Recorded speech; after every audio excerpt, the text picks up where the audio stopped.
જૂનાગઢના ગિરનાર પર્વત પર ગંદકીને લઈને તાજેતરમાં જ ગુજરાત હાઈકોર્ટે કાઢેલી ઝાટકણી બાદ હવે જૂનાગઢ જિલ્લા પ્રશાસન પણ એક્શનમાં આવ્યું છે। જૂનાગઢ જિલ્લા પ્રશાસને ગિરનાર પર્વત પર કોઈ પણ પ્રકારની પ્લાસ્ટિકની ચીજવસ્તુઓ લઈ જવા ઉપર પ્રતિબંધ મૂક્યો છે। આ નિયમ દાતાર પર્વત પર લાગુ થશે। પ્લાસ્ટિકની બોટલો કે અન્ય કોઈ પણ વસ્તુઓ લઈ જવા માટે પ્રતિબંધ મૂકી દેવાયો છે। આજથી જ તેનો ચુસ્ત અમલ કરાશે। પ્લાસ્ટિક મુક્ત ગિરનાર પર્વત અભિયાન અંતર્ગત પર્વત પર પ્લાસ્ટિકની બોટલનો ઉપયોગ બંધ થાય તે માટે 600 વેપારીઓને પ્રશાસન તરફથી વોટર જગ આપવામાં આવ્યા છે। તો માટી અને કાચની બોટલનો પણ વેપારીઓ ઉપયોગ કરી શકશે।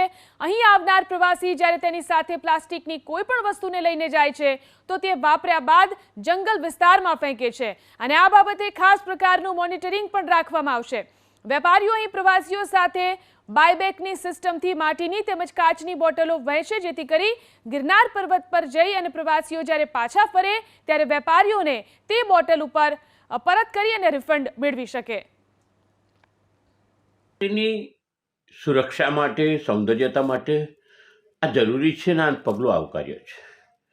મારું માનવું એમ છે કે ખાલી ગિરનાર પર નહીં પણ ઘણા બધા જાહેર સ્થળો એવા છે કે જ્યાં આગળ પ્લાસ્ટિક લઈ જવાના કારણે આખી એની જે બ્યુટી છે એની જે મજા છે સુંદરતા છે તે ખલાસ થઈ જાય છે।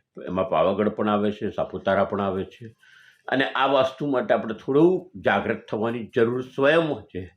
કાયદો લાવવો પડે તેના કરતાં વધારે જરૂરી એ છે કે આવા કાર્યમાં સહયોગ કરીએ અને કાયદા બનવા કરતાં વધારે મહત્ત્વનું ફરી કહું છું કે એ છે કે આપણે જાગૃત રહીએ અને હું આ પગલાંને આવકારું છું।